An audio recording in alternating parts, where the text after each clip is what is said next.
जल्दी करो, मुझे पता है कि आप लोग नहीं करते, वीडियो देखते हो लेकिन सब्सक्राइब नहीं करते। ये लाल कलर का बटन नहीं से दबाओ, जल्दी से वीडियो को लाइक करना, और जिन लोगों ने पहले से सब्सक्राइब कर रखा है उनको दिल से सलाम, और जिन्होंने सब्सक्राइब नहीं किया है वो प्लीज चैनल को सब्सक्राइब कर ले। दोस्तों, दुनिया भर में कई ऐसे पुल हैं जो अपनी एक अलग पहचान रखते हैं। कहीं कहीं ये पुल देश की शान कहलाते हैं तो कहीं ये इंजीनियरिंग की बेजोड़ मिसाल बन जाते हैं। ऐसा एक पुल भारत में भी है जो सिर्फ देश में नहीं बल्कि दुनिया भर में प्रसिद्ध है।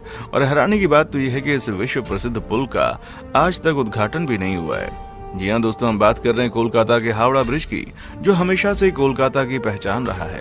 आपको बता दें, कोलकाता और हावड़ा को जोड़ने वाले इस पुल जैसे अनोखे पुल संसार में केवल गिने चुने ही मौजूद हैं। आपको बता दें कि यह ऐतिहासिक ब्रिज द्वितीय विश्व युद्ध का गवाह भी रहा है। द्वितीय विश्व युद्ध के दौरान दिसंबर 1942 में जापान का एक बम इस ब्रिज से कुछ ही दूरी पर गिरा था, पर इस ब्रिज को कुछ भी नुकसान नहीं हुआ था। तो चलिए दोस्तों, आज के इस वीडियो में जानते हैं कि आखिर इतने विशालकाय पुल को उस जमाने में कैसे बनाया गया था और आखिर इसको बनाने के पीछे की कहानी क्या है। दोस्तों, पहले कोलकाता और हावड़ा के बीच हुगली नदी पर कोई ब्रिज नहीं हुआ करता था। उस समय नदी को पार करने के लिए नाव ही एकमात्र जरिया थी। लेकिन वक्त के साथ आबादी बढ़ने की वजह से आवाजाही बढ़ने लगी और साथ ही वातावरण में बदलाव की वजह से नदी में अक्सर बाढ़ जैसे हालात बन जाते थे, जिस वजह से नाव के जरिए नदी पार करना मुश्किल हो गया था और अक्सर नाव के डूबने जैसी दुर्घटनाएं सामने आने लगी थीं।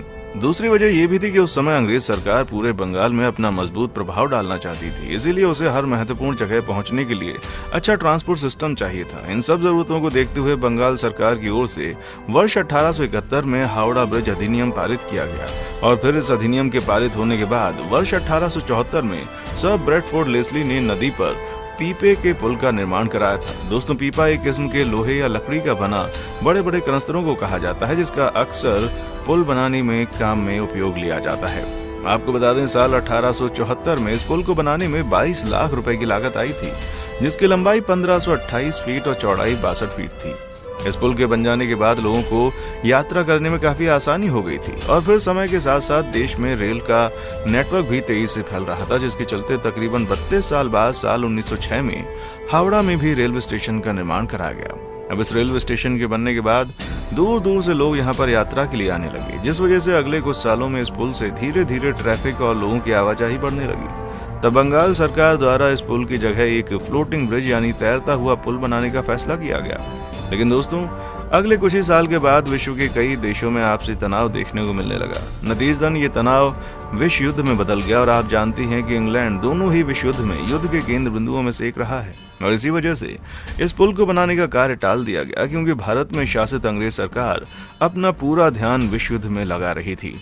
फिर पहले विश्व युद्ध के बाद और उसके खत्म होने के बाद अंग्रेजी सरकार ने बंगाल की बढ़ती आबादी को देखते हुए इस पुल को दोबारा बनाने के बारे में सोचा और साल 1922 में न्यू हावड़ा ब्रिज कमीशन का गठन हुआ।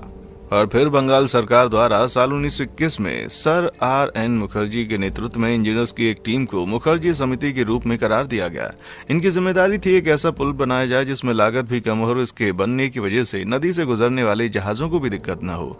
और खास तौर पर इस समिति को हावड़ा ब्रिज के निर्माण कार्य को देखने के लिए स्थापित किया गया था। दिलचस्प बात यह है कि जब इस टीम ने इस मामले को सर बेसिल माउंट के पास भेजा तो उन्होंने सुझाव दिया कि सिंगल स्पैन आर्च ब्रिज बनाना चाहिए, जिससे कि ब्रिज में मजबूती भी रहे और पानी के जहाजों में कोई रुकावट न आए। जिसके बाद 1922 में मुखर्जी समिति ने अपनी रिपोर्ट नव स्थापित न्यू हावड़ा ब्रिज कमीशन को सौंप दी, जिसके बाद न्यू हावड़ा ब्रिज एक्ट का निर्माण किया गया। 1926 में इस एक्ट के बनने के बाद इस पुल के निर्माण कार्य के लिए लोगों को रोजगार देने, पुल के रखरखाव के लिए, टैक्स सिस्टम के लिए और अलग अलग आवश्यकताओं के लिए अलग अलग कानून बनाए गए। और फिर कुछ दिन के बाद इसके लिए निविदाएं आमंत्रित की गईं। आसान भाषा में कहें तो इस पुल को बनाने के लिए कोई सब कॉन्ट्रैक्टर कंपनी चाहिए थी, जिसके लिए टेंडर निकाले गए कि कौन सी कंपनी कम दाम में जल्दी और अच्छा काम करके देगी। जिसके बाद जर्मनी की एक कंपनी ने सबसे कम कीमत में इस प्रोजेक्ट को पूरा करने की बात कही थी। लेकिन तब जर्मनी और ग्रेट ब्रिटेन के आपसी संबंधों में भारी तनाव था, क्योंकि हाल ही में दोनों ने एक दूसरे के खिलाफ रहते हुए विश्व युद्ध किया था, जिस वजह से जर्मन की कंपनी को ठेका नहीं दिया गया। बाद में ये काम Braithwaite Burn and Joseph construction company को सौंप दिया गया। इसके लिए ब्रिज निर्माण अधिनियम में संशोधन भी किया गया। आखिरकार सारी फॉर्मेलिटीज को पूरा करते हुए साल 1937 में इसका निर्माण कार्य शुरू हुआ। आपको बता दें, इस ब्रिज को बनाने के लिए इसके डिजाइन को मिस्टर वॉल्टन ने तैयार किया था। हालांकि बहुत कम लोग ये मानते हैं कि ईस्ट इंडिया रेलवे के चीफ इंजीनियर जॉर्ज टर्नबॉल ने इसका निर्माण का खाका तैयार किया था, पर दोस्तों ये गलत है। जॉर्ज ने साल 1862 में किसी भी ब्रिज के बनने से पहले शुरुआती अध्ययन किया था, जिसमें उन्होंने सुझाव दिया था कि अगर हम किसी सस्पेंशन ब्रिज को बनाएंगे तो उसमें ज्यादा पैसा और मेहनत लगेगी और साथ ही ये ब्रिज कब तक चलेगी इसकी कोई गारंटी नहीं है, जिस वजह से जॉर्ज टर्नबॉल ने हुगली नदी के नीचे से टनल बनाने की सलाह दे डाली, लेकिन उनकी रिपोर्ट पर किसी तरह काम नहीं किया गया। और फिर दोस्तों जोसेफ कंस्ट्रक्शन कंपनी ने 1937 से अपना काम शुरू किया। इस ब्रिज को बनाने में कुछ घटनाएं भी हुई, पर फिर भी ये ब्रिज सारी मुश्किलों को पार करता हुआ अब 1942 में बनकर तैयार हो गया था, जिसके बाद साल 1943 में से आम जनता के उपयोग के लिए खोल दिया गया था। दोस्तों आपको बता दें, हावड़ा ब्रिज एक कैंटिलीवर ब्रिज है जिसकी कुल लंबाई 1528 फीट जबकि चौड़ाई 62 फीट है और इसे बनाने में उस समय कुल 2.5 करोड़ रुपए की लागत आई थी। इस ब्रिज की एक अहम बात यह है कि इसके निर्माण में स्टील की प्लेटों को जोड़ने के लिए नए बोल्ट के बजाय धातु की बनी कीलें यानी कि रिवेट्स का इस्तेमाल किया गया था।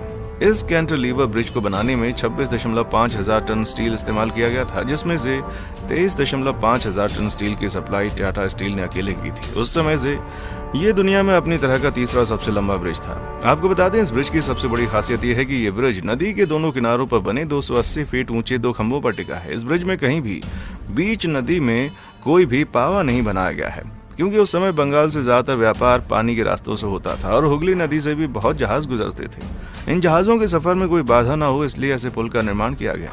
दोस्तों आपको बता दें, द्वितीय विश्व युद्ध के दौरान जापानी सेना इंग्लैंड को करारा झटका देना चाहती थी, जिस वजह से उस वक्त अंग्रेजों के इस मेगा प्रोजेक्ट यानी कि इस ब्रिज को नष्ट करने के लिए भारी बमबारी की गई। इसके आसपास कई बम गिरे, लेकिन इस ब्रिज को कोई नुकसान नहीं हुआ था। दोस्तों इस ब्रिज के बनने के बाद इसे 1943 में आम जनता के लिए जब खोला गया तो इस पर से सबसे पहले एक ट्रम गुजरी और उसके बाद हजारों लोग वहां रोजाना इस ब्रिज से गुजरने लगे, जिस वजह से लोगों की आवाजाही में आसानी हुई।